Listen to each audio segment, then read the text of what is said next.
नमस्कार दोस्तों, स्वागत है आप सभी का एक बार फिर से देश दुनिया की मुख्य ताजा बड़ी खबरों में। सबसे पहली बड़ी खबर जो सामने निकल कर आई दोस्तों कि कश्मीर में हिंदुओं को लेकर मोदी सरकार को लगा एक और बड़ा झटका। आतंकी संगठन टीआरएफ ने कश्मीरी हिंदुओं को चुन चुनकर मारने का किया ऐलान। कई हिंदुओं की लिस्ट भी कर दी है जारी। मोदी सरकार को कश्मीर से बड़ा झटका। दरअसल अगली बड़ी खबर में बताएंगे दोस्तों कि गुजरात कांग्रेस अध्यक्ष ने पार्टी की हार का आप और ओवैसी को बताया जिम्मेदार। कहा आम आदमी पार्टी और ओवैसी ने कांग्रेस को डुबोया, इनकी वजह से गुजरात में हारे हम चुनाव। वहीं आपको बताएंगे दोस्तों कि रामपुर में चुनाव हारने के बाद सपा प्रत्याशी आसिम राजा बोले रिजल्ट खाकी वर्दी को मुबारक, 70,000 की बढ़त को इन्होंने कर दिया 7,000, जानबूझकर हराया मुझे चुनाव। वहीं आपको बताएंगे दोस्तों कि 2024 में ममता बनर्जी ने मोदी के खिलाफ लोकसभा का चुनाव लड़ने का किया ऐलान। वहीं आपको बताएंगे दोस्तों कि लव जिहाद के खिलाफ कानून बनाएगी महाराष्ट्र सरकार। फडणवीस बोले पहले दूसरे राज्यों के कानूनों को देखेंगे फिर करेंगे इस पर काम। वहीं आपको बताएंगे दोस्तों कि राहुल गांधी ने मध्य प्रदेश की 3 बेटियों को हेलीकॉप्टर में घुमाया। 10 दिन पहले किया था वादा, आज किया है पूरा। तो दोस्तों सभी खबरों को आपको एक एक कर बताने वाले हैं। वीडियो को लाइक कर चैनल को सब्सक्राइब जरूर कर दें। इसी बीच बढ़ तो दोस्तों अगली खबर की ओर। तो कश्मीर में हिंदुओं को लगा एक और बड़ा झटका। कश्मीरी हिंदुओं को मारने का टीआरएफ आतंकी संगठन ने किया ऐलान।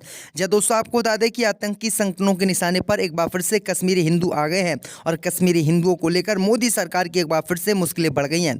दरअसल आपको बता दें कि कश्मीरी हिंदुओं को आतंकी संगठन टीआरएफ ने फिर से जान से मारने की धमकी दी है। दरअसल आपको बता दें कि आतंकी संगठन टीआरएफ ने 7 दिसंबर को बादी में कार्यरत 10 और विस्थापित कश्मीरी हिंदू कर्मचारियों की हिट लिस्ट जारी कर दी है। उसमें इन कर्मचारियों पर कश्मीरी मुस्लिम कारोबारियों की माली हालत के बारे में जासूसी करने का आरोप लगाया है। सिर्फ यही नहीं, उनसे जल्दी 150 ऐसे विस्थापित कश्मीरी हिंदुओं की सूची भी जारी करने का ऐलान किया है और आरोप लगाया है कि ये खुफिया एजेंसियों के लिए कश्मीर में मुखबिर का काम कर रहे हैं। वहीं आपको बता दें कि टीआरएफ ने कहा है कि इन सभी को हम चुन चुन कर मारेंगे और एक भी कश्मीरी हिंदू को नहीं छोड़ेंगे। वहीं आपको बता दें कि हिट लिस्ट जारी होने के बाद पूरे कश्मीर में हिंदुओं की मुश्किलें बढ़ गई हैं और डर का माहौल है। बीजेपी सरकार भी बुरी तरह से घबराई हुई है और बीजेपी पर लगातार कश्मीरी हिंदुओं की सुरक्षा न करने के आरोप लग रहे हैं। तो ये बड़ी अपडेट आ रही दोस्तों। इसी बीच बढ़ते दोस्तों अगली खबर की ओर। तो गुजरात कांग्रेस अध्यक्ष ने पार्टी की शर्मनाक हार का ओवैसी और आम आदमी पार्टी पर फोड़ा ठीकरा। कहा अगर ये दोनों ना लड़ते चुनाव तो गुजरात में बन जाती हमारी सरकार। जब दोस्तों आपको बता दें कि गुजरात विधानसभा चुनाव परिणाम आने के बाद कांग्रेस ने गुजरात में हार स्वीकार कर ली है। वहीं कांग्रेस के कुछ दिग्गज हार का ठीकरा आम आदमी पार्टी और एआईएमएम पर फोड़ रहे हैं। कांग्रेस अध्यक्ष जगदीश ठाकुर गुजरात के शुरुआती रुझानों को लेकर कहा कि ट्रेंड हमारे खिलाफ है, जनता का जो भी फैसला होगा स्वीकार करेंगे। वहीं बाद में जब पार्टी महज 16 सीटों पर सिमटती दिखी तो उन्होंने हार का जिम्मेदार आम आदमी पार्टी और असुद्दीन ओवैसी को बता दिया। कांग्रेस नेता शशि थरूर ने भी आपको वोट काटने वाली पार्टी बताया।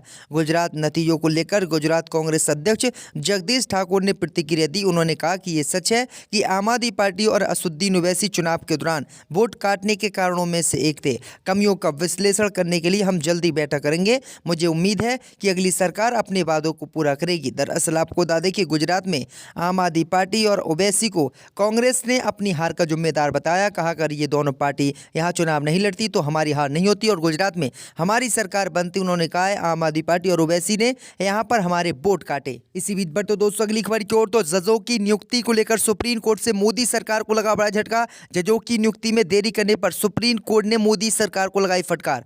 जब दोस्तों आपको बता दें कि जजों की नियुक्ति में देरी को लेकर सुप्रीम कोर्ट ने आज केंद्र की मोदी सरकार को फटकार लगाई है।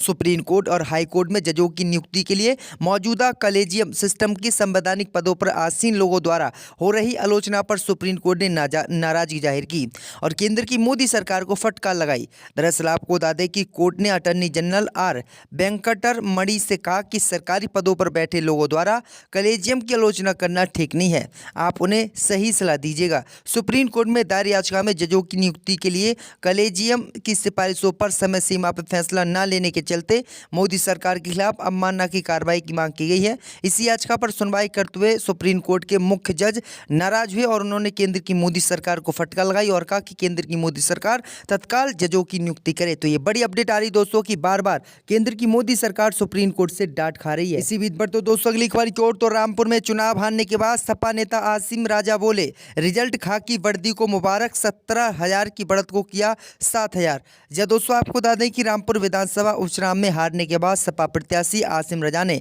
पुलिस पर जमकर तंज कसा है। उन्होंने सपा के वर्चस्व वाले शहर के 252 बूथों बूथों को लूटकर लोगों को वोट नहीं डालने के आरोप लगाए। आसिम राजा ने कहा कि 5 दिसंबर को रामपुर में चुनाव हुआ था, लेकिन हमने पहले भी कहा है कि रामपुर में इलेक्शन हुआ ही नहीं। रामपुर में शहर के अंदर 252 बूथों पर योजना बनाकर रामपुर पुलिस ने लोगों को वोट नहीं डालने दिया। इन बूथों को लूट लिया गया। इनमें मात्र 20% वोटिंग हुई। यहाँ 2.25 लाख मतदाताओं को वोट से वंचित किया गया। इनमें मात्र 45,000 वोट ही डाले। आसिम राजा ने कहा है कि जो मेरी हार हुई है ये उत्तर प्रदेश पुलिस और रामपुर पुलिस को जो है मुबारक हो। 70,000 की मुझे बढ़त मिली थी और इसको पुलिस ने ज़बरदस्ती घोटाला करके 7,000 कर दिया। तो ये बड़ी अपडेट आ रही थी। ये गंभीर आरोप जो है आसिम राजा ने लगाया है। इसी बीच पर तो दोस्तों अगली खबर की ओर तो ममता बनर्जी ने 2024 का मोदी के खिलाफ लोकसभा का चुनाव लड़ने का किया ऐलान। जब दोस्तों आपको बता दें कि गुजरात हिमाचल प्रदेश के चुनाव परिणामों ने 2024 लोकसभा चुनाव की बिसात अभी से बिछा दी है। आम आदमी पार्टी को राष्ट्रीय पार्टी का दर्जा मिलने से अरविंद केजरीवाल ने भी प्रधानमंत्री मोदी के खिलाफ 2024 में लोकसभा का चुनाव लड़ने का ऐलान कर दिया है। वहीं आपको बता दें कि राहुल गांधी पहले से ही इस रेस में है। इस बीच खबर सामने निकल कर आई दोस्तों की टीएमसी यानी ममता बनर्जी ने अभी प्रधानमंत्री मोदी के खिलाफ 2024 का लोकसभा चुनाव लड़ने का ऐलान कर दिया है और इसको लेकर ममता बनर्जी ने सभी विपक्षी पार्टियों की एक मीटिंग भी बुलाई है। ममता बनर्जी इस मीटिंग में फैसला ले सकती हैं कि वह लोकसभा 2024 का चुनाव मोदी के खिलाफ लड़ेंगी और प्रधानमंत्री पद की उम्मीदवार ममता बनर्जी हो सकती है। तो एक तरफ केजरीवाल, एक तरफ ममता बनर्जी और एक तरफ राहुल गांधी हैं। मुझे लगता है कि इस बार फिर से 2024 के चुनाव में प्रधानमंत्री मोदी जीत जाएंगे क्योंकि ये तीनों ही लोग लोकसभा का चुनाव लड़ने का ऐलान कर चुके हैं। तो ये बड़ी अपडेट आई दोस्तों। आपकी क्या राय इनमें से किसको लोकसभा का चुनाव प्रधानमंत्री मोदी के खिलाफ लड़ना चाहिए, हमें कमेंट करके बताएं। इसी बीच पर तो दोस्तों अगली खबर की ओर तो राहुल गांधी ने मध्य प्रदेश की 3 बेटियों को हेलीकॉप्टर से घुमाया। 10 दिन पहले किया था वादा। जब दोस्तों आपको बता दें कि राहुल गांधी इन दिनों भारत जोड़ो यात्रा पर हैं। वो अलग अलग राज्यों से होकर अपनी यात्रा कर रहे हैं। कांग्रेस की कोशिश है कि वो इस यात्रा के माध्यम से जनता को साथ लेकर चले, लेकिन इसी बीच खबर सामने निकल कर आई दोस्तों कि राहुल गांधी मध्य प्रदेश में पहुंचे और मध्य प्रदेश में राहुल गांधी ने 3 लड़कियों को हेलीकॉप्टर से राइड करवाया। दरअसल आपको बता दें कि कुछ दिन पहले ही राहुल गांधी ने वादा किया था कि वह जैसे ही भारत जोड़ो यात्रा को लेकर राजस्थान पहुंचेंगे तो राजस्थान में इन तीनों लड़कियों को हेलीकॉप्टर से राइड कराएंगे, यात्रा कराएंगे और ये वादा राहुल गांधी ने अपना पूरा कर दिया है। तो ये बड़ी अपडेट आई दोस्तों। इसी बीच पर तो दोस्तों अगली खबर की ओर तो सीमा विवाद को लेकर शाह की रणनीति। महाराष्ट्र और कर्नाटक के मुख्यमंत्रियों के साथ 14 दिसंबर को करेंगे बैठक। जब दोस्तों आपको बता दें कि महाराष्ट्र और कर्नाटक में जारी सीमा विवाद थमने का नाम नहीं ले रहा है। इसी को लेकर डिप्टी सीएम देवेंद्र फडणवीस और सीएम बसवराज मुंबई के बीच कई तकरार हो चुकी हैं। देश के गृह मंत्री अमित शाह सीमा विवाद को लेकर 14 दिसंबर को दोनों राज्य के मुख्यमंत्रियों के साथ बैठक करेंगे और सीमा विवाद जल्द ही सुलझाएंगे। तो ये बड़ी अपडेट आ रही दोस्तों। इसी बीच पर तो दोस्तों अगली खबर की ओर तो लव जिहाद के खिलाफ कानून बनाएगी महाराष्ट्र सरकार। फडणवीस बोले पहले दूसरे राज्यों के कानूनों को देखेंगे फिर करेंगे इस पर काम।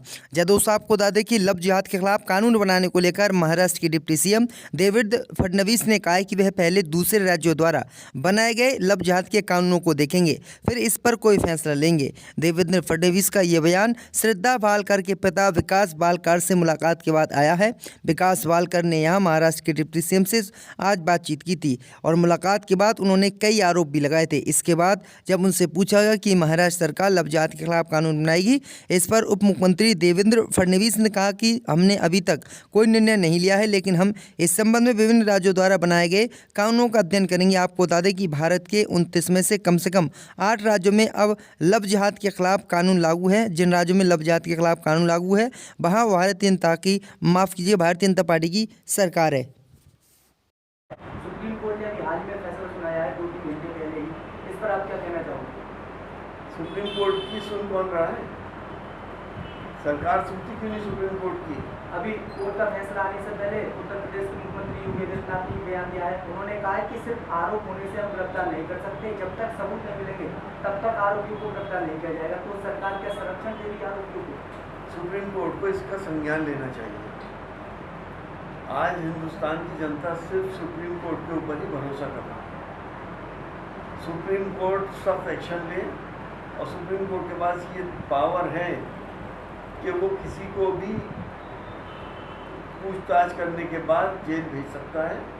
स्वतः संज्ञान लेके अपने ऑर्डर पास करे। अगर सरकारें, उत्तर प्रदेश सरकार सुप्रीम कोर्ट को कोऑपरेट नहीं करती है तो राज्यपाल के ज़रिए या राष्ट्रपति जी के ज़रिए इस सरकार को बर्खास्त कराएं। सीबीआई भी अब जो अजय मिश्रा है उनकी